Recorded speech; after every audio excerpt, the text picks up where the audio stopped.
And now it's time. I said and now I said it's time. And now for something completely machinima.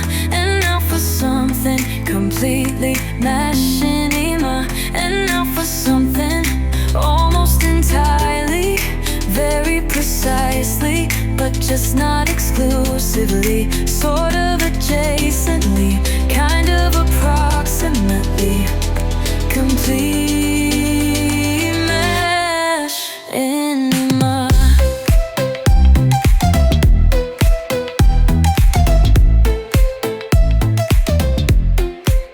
And now for something completely machinima. And now for Ladies and gentlemen, welcome to another episode of And Now for Something Completely Machinima. On that dramatic tone, I'd like to introduce my fellow contributors, Tracy Harwood, Hello. Phil Rice, Yellow. and Sir Damien Valentine, who was recently knighted by the Queen. Hello there. I'm Ricky Grove, a nasty old fellow living in Los Angeles, desperately trying to get attention. Today's episode is a pick that I made that I'm very excited to share with you. It's called You're So Sick. It's from the Machinima Archive, and it's by Baron Soosden, Soosden. And the reason why I chose this film is for two reasons. One is I think it's an excellent example of the machinima music video. Also, it's a multi-game machinima, which is a separate genre in itself. But also, I wanted to introduce Baron Soosden to people who may have forgotten him. I'm going to let Tracy do all the background material on Soosden in the film. But I think if you watch the film, you'll see that it is not only well edited, but it's very creative in its use of World of Warcraft machinima. That's the community that he worked in, and he really made he really made an impact on that community and was inspiring to many other filmmakers.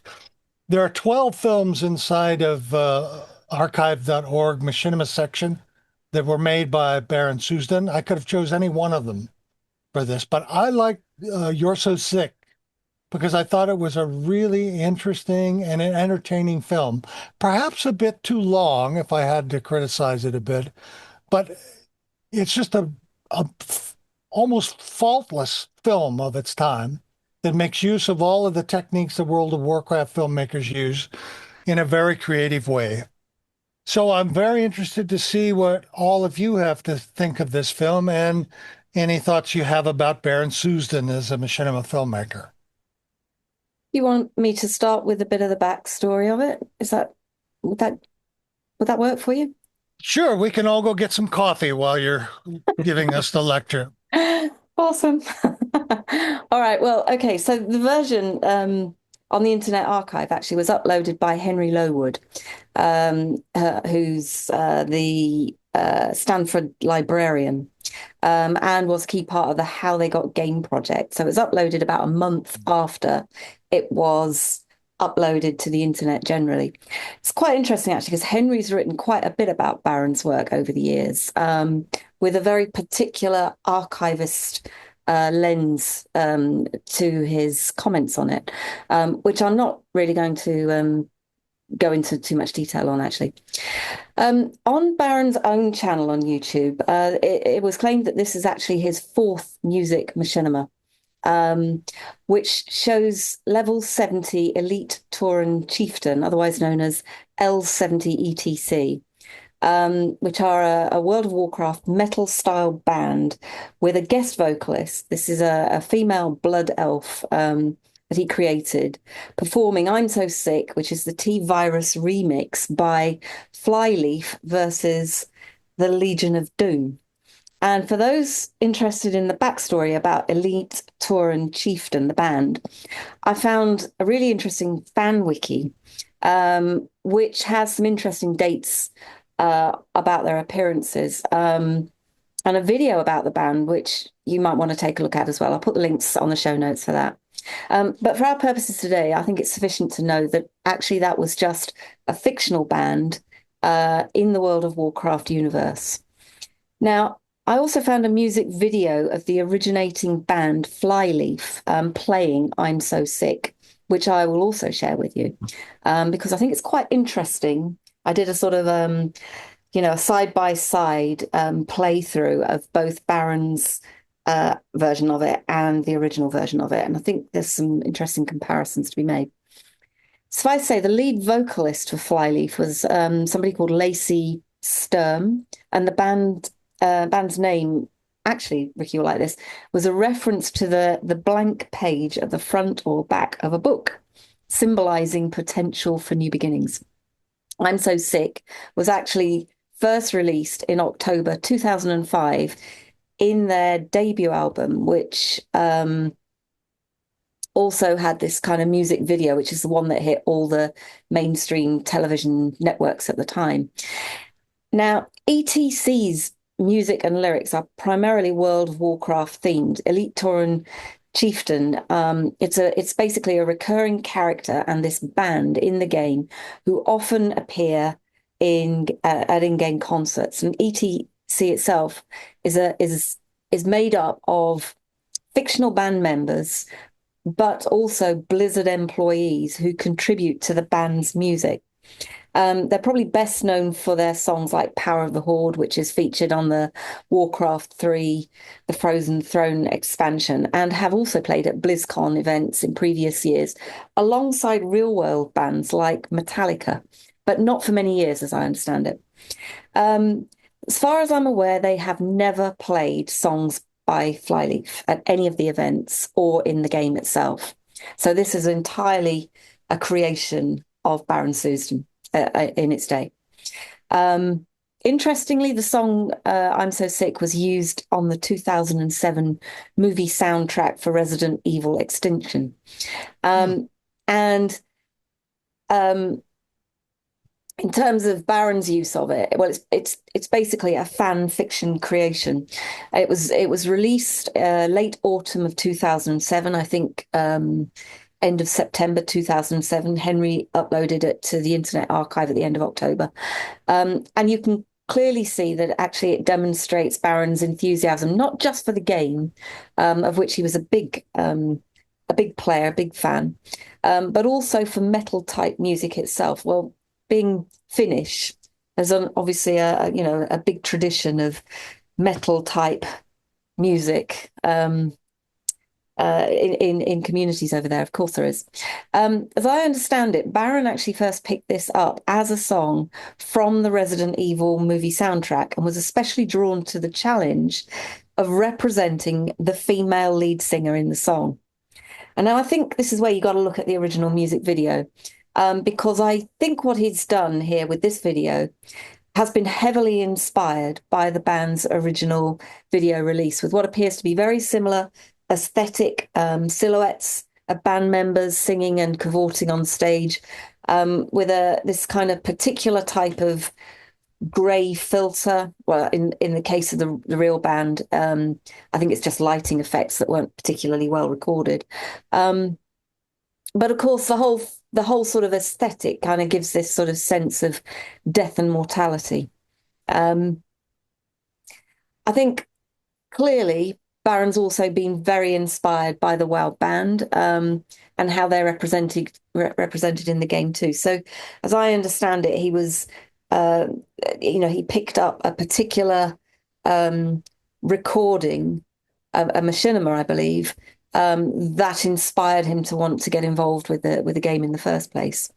So this is one of those works that really shows off his use of World of Warcraft in a really quite pioneering way. both in terms of, I mean, Phil can talk to this a lot more than I can, both in terms of his video capture and the editing, the model and map exports that he used, and also the animation editing and the use of multiple game platforms. There weren't too many folks doing multiple game platforms in those days. And what you've got here is him using Unreal Tournament 2004. He's using Half-Life 2, as well as World of Warcraft, as backgrounds for the characters, which were World of Warcraft.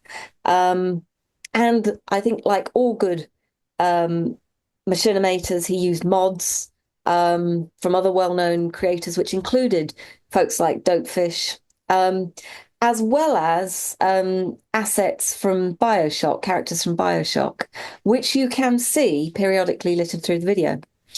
What I especially liked about the selection, Ricky, is how the content and the creative process really positioned this at a period in time.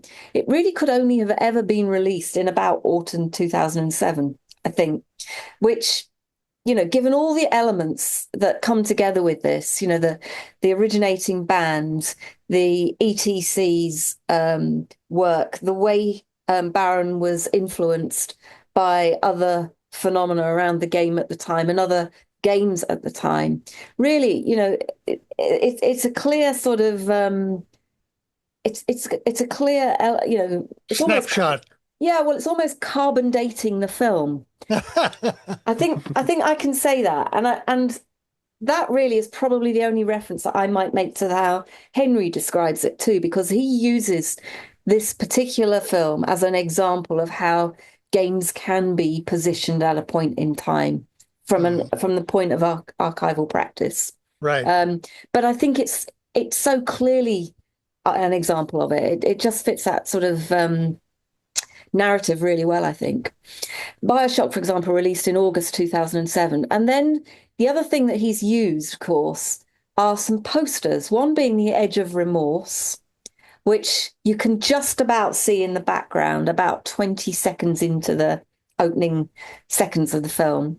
And the other is to do with Ergo Proxy. I don't know if you saw any of those. Oh my God, yeah. Yeah? Well, I didn't. Yeah. I didn't really know what I was looking for on that particular. Ergo Proxy is one of the greatest anime series ever made. Yeah. Do you know when it was released? I don't. Autumn 2006. There you go. So all of that sort of is all of that comprises, you know, the carbon dating sort of aspect, which I think is, yeah, it really positions it in a period of time. Marvelous. But it's one of the few that uses this kind of real cultural mashup. I don't really remember too many doing this, actually. No. Baron remade the elf in the WoW model viewer with what he describes as rock credibility in mind, because he's clearly trying to emulate Lacey Sturm's persona.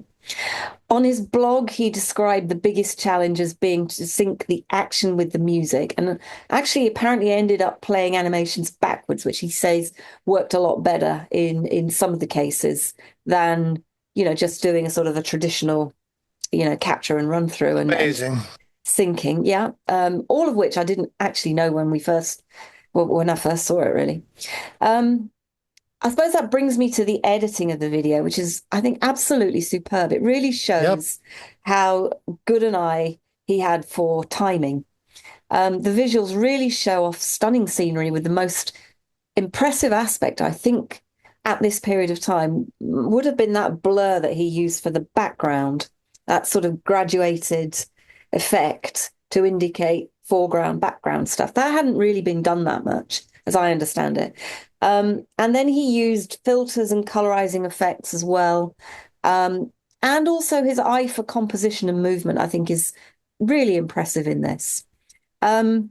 Suffice to say, as you've already said, Ricky, he was a really well-known WoW creator. In fact, he started making machinima in 2006, having been inspired by that BlackWingLair movie by AFGM, I think, on his YouTube channel is called Devlin, which I can share a link to as well. As far as I understand it, he went on to become the machinima.com community manager for WoW content in March 2008. And as I sort of tracked what he was working on, I could only really track machinima that he produced up until about 2011, 2012. He released well over 100 films, which you can still see on his channel. And he's also released a number of his unfinished projects, which is rare. Quite a lot of machinima creators never did that. Right. They just sort of sat on them, and then the computers died, and that was that. But he's not done that. He's actually just stuck them on his channel, and they're there. And maybe one day, I guess he thinks he might pick them up at some point. I Right. guess. A number of those won awards, and a number of his machinimas won awards, but I can't actually find any mention of this particular film having won any awards. It was a nominee for the 2008 Bitfilm Festival, which ironically was won by Olibith, whom, as we know, is another fantastic WoW machinima creator and somebody with whom Baron collaborated periodically. I think, in fact, when I was looking at entries to competitions and whatnot, some of Baron's films were, I believe, barred from annual World of Warcraft contests because they had been submitted on a private server, which at the time Blizzard would not accept. Notwithstanding that, actually, a lot of machinima creators also made content on private servers because, of course, you needed to use all those mods, and it was a multiplayer thing. But they just disallowed all of that. So that's basically why I don't think the work got it got a lot of community recognition, of course, but it didn't get the sort of kudos that went with it, because he just wasn't permitted to enter it in places where he would choose to do that. Since then, however, since 2012, as far as I can see, he hasn't really created all that much. I can't really find out what point he dropped out of the machinima.com community as the WoW manager, or what happened really. That said, I did find another channel he's been using more recently under the name of Flak Cannon, in which he's been experimenting with different music genres. He's clearly a very talented multimedia creator, I would say.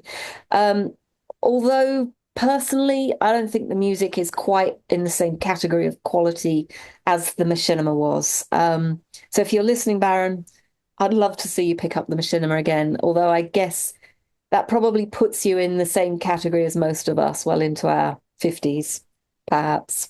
But it's a really great pick, Ricky. I'm really glad that you shared this one. I really enjoyed reviewing it. Thank you. Great. Thank you for all that background. Yeah, back in the time when this was made, when Baron was at his, well, it's funny because he was at his peak and not too long after his debut at the same time. He peaked very quickly. He's one of these creators that people in the know, in the creator community, there was like a reverence when you would talk about, oh yeah, these guys made this and these guys made that, and oh, Baron Souston, yeah. It's like it was like a holiness attributed to him. He was just, the respect was just immense, and for good reason. I mean, I always felt like that in that classic those classic machinima days, there was a very, very small number of creators that you felt like had brought either professional experience or that kind of magic natural talent that normally only comes with professional experience, to where they were able to achieve this polish and this exquisiteness to what they made that was just so exceptional. I don't want to puff up Zachariah Scott if he happens to listen to the show, but I always put him in the same category. Zach had just this magic touch, and what he would make was just exquisite, and Baron was right there in that same category. I remember he introduced me to this song through this video. So I remember this vividly for another reason, and that is about 3 years later, my wife and I had been watching a series of movies. There was kind of a trend in movies at the time of having females who kick ass as the main leads, right? So you had Charlize Theron in what was that, Atomic Blonde or something like that. Right. All that series of movies where it's just like, all right, we're going to have women completely destroying people, like just they're going to be the 80s action hero. Yeah. But it's going to be this woman that kicks butt. We've been watching enough of those that I thought maybe she's ready for Flyleaf. No, she wasn't. Oh. I played the song for her, and it's that primal. I've never heard a female vocalist achieve that type of just this primal scream on the chorus of that. And yeah, my wife, just kind of looked at me like, what are we listening to? What is this? So I always kind of chuckle about it as that. All right. So there's a limit. Yeah. There's a limit to the women kicking ass that my wife can take, and that's it, is Flyleaf. So, but I loved this song. I bought the album because I saw his video. Wasn't nearly as impressed with the rest of the album. This is definitely the highlight of that album. That's the way it used to be purchasing music when you bought albums, right? Is there'd be one strong single and you'd buy the album, and then the rest of it's like, oh, I guess they never really went there again. This is a case of that. Yeah. This is a case of that. There's countless bands who did that, right? Yeah. So, but what's funny, Tracy, is I had never actually seen what Lacey looked like Oh. until 5 minutes ago while you were talking and you mentioned that the video. So on my other screen here, I pulled up the video. That's the first time I've ever seen her. I've only ever known her as the vocalist, as the sound. And I don't know why that is. Like, why did I never even go look it up? I just didn't care. And I almost, it's one of those where I felt like if I saw what she looks like, it's probably going to ruin what I've imagined. Kind of like sometimes you don't want to see the movie for a book you love. Right. Because I don't want to continue picturing Frodo Baggins as that particular actor. What I've got here is better. Yeah. And that was basically my response. I mean, she's a nice looking gal and she's got a lot of style and all that, but it's just like, now I know what she looks like. It kind of ruined it for me. Oh. It kind of ruined it. Not because she's not a nice looking person. It's just, I had this vision of just like this Viking warlord woman. Yeah. Anyway, so the song brings up a lot for me, but mainly it was Baron was already known at the time. For people who were following this and paying attention to it, he's already known. And this was, I don't know if it was widely considered to be his best work to date when it was released, but it was up there. It was like another example of Slap your forehead. Yeah. Yeah, sometimes over the course of the decades now that I've been involved with this, there have been seminal moments where I'll see a work done by someone else and just go, why am I even trying to do this? You know what I'm saying? It's so good that it makes like it has to be what if you entered the pros when Michael Jordan was playing basketball.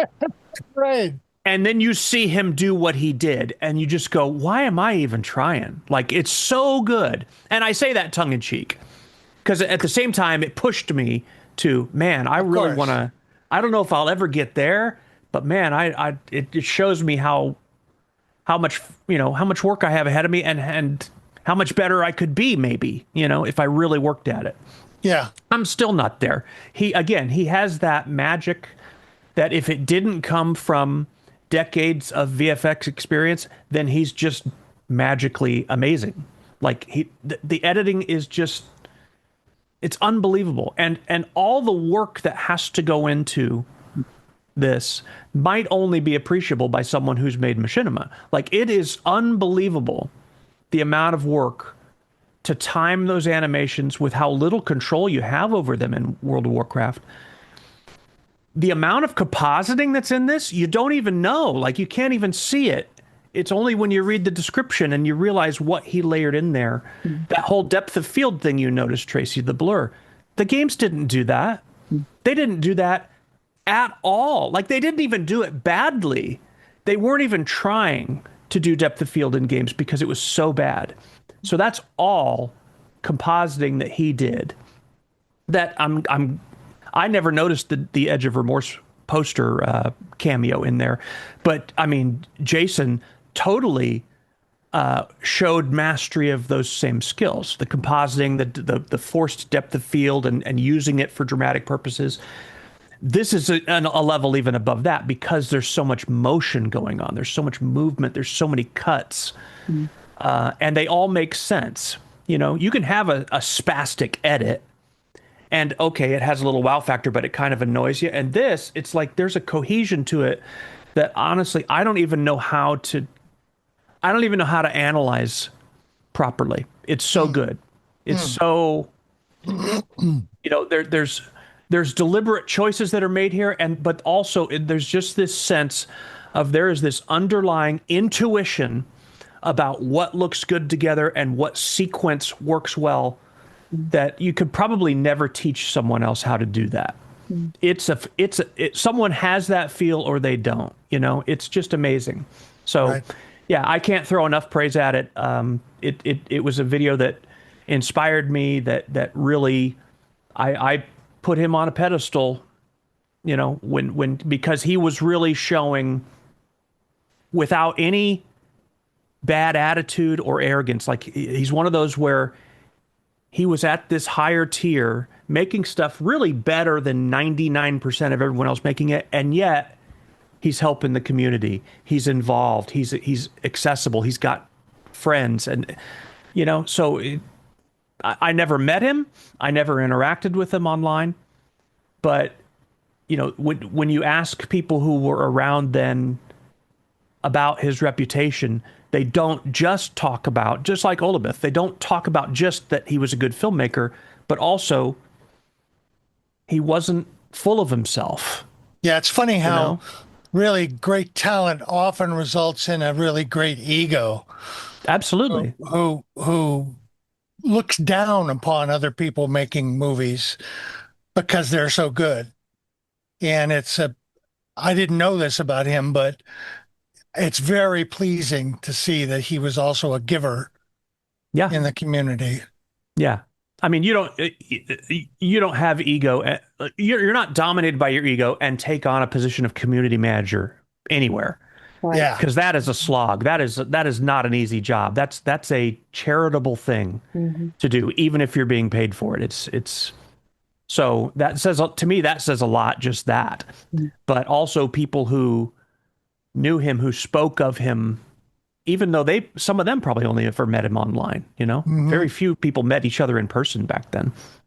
But it's always this warmth of that he was a member of the community, you know, in everything that meant. And that's just great because that's hard. You can't make stuff this good without some ego.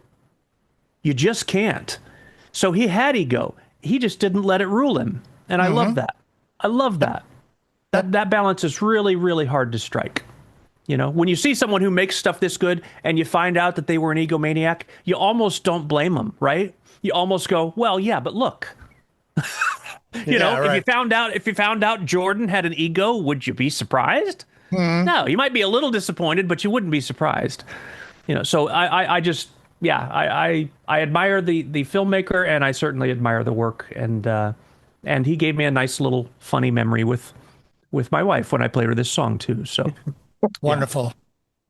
So, but Rick, Phil, it's funny you said you looked up the video, the actual music video in the band. I did exactly the same thing when Tracy was talking. So obviously she is not really a night elf, for anyone who might be disappointed by that. And the other members of the band are not World of Warcraft characters, which is probably a good thing for living in the real world. Yeah. I do remember though, going back to this actual machinima video, I remember watching it for the first time. I don't think I'd seen a music video made with World of Warcraft at that point, so this is the first one I saw. And I remember, well, of course, it's all downhill from there because there's nothing else. It's like saying the first painting I ever saw was a Vermeer or a Rembrandt. Yeah, there's nothing else compared, so there's no point even. No, it's not like that. It's not quite that bad, but you know what I mean. Anyway, so I remember being really blown away that World of Warcraft was used in this way, because what I'd seen of World of Warcraft Machinima was stuff that was meant to be in the world that the game takes place in. I did not expect it to be this kind of metal music band, and it just caught me by surprise. Yeah. Just from being so different, and of course it is so well made. And I'm not going to repeat everything that's already been said, but I remember being very impressed by how it looked and how it's put together. And watching it again for this show, still am just as impressed now as I am back then. And obviously, Baron Susan had a lot of talent, and it's a shame that he's kind of disappeared from machinima making, and because I think Well, he that did. seems to be the cycle, though. A lot of people disappear or they move on to the professional circuit because Yeah, they have to make money.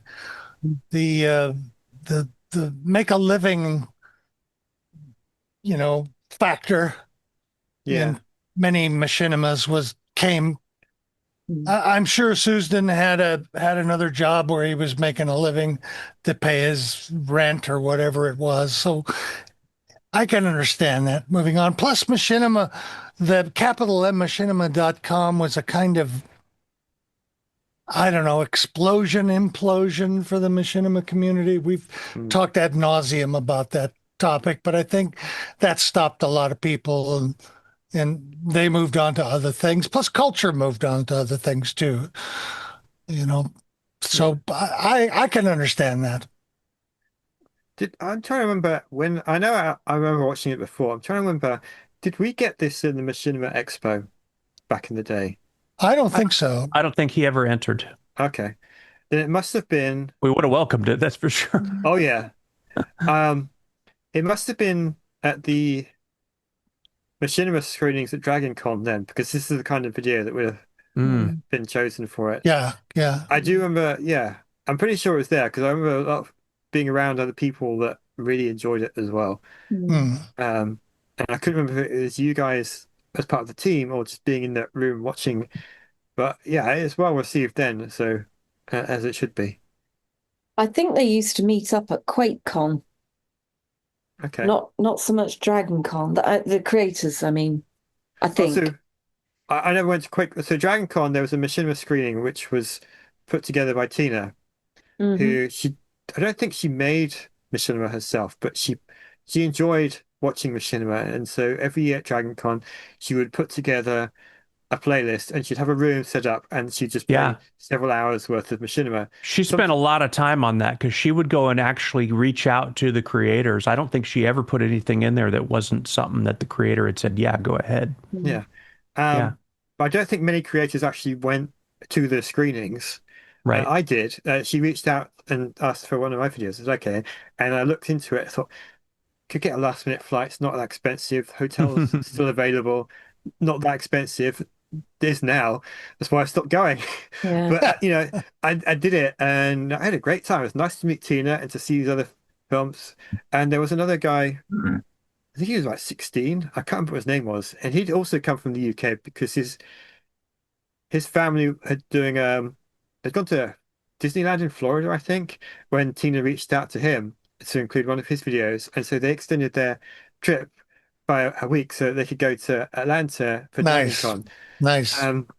Yeah, so that was nice.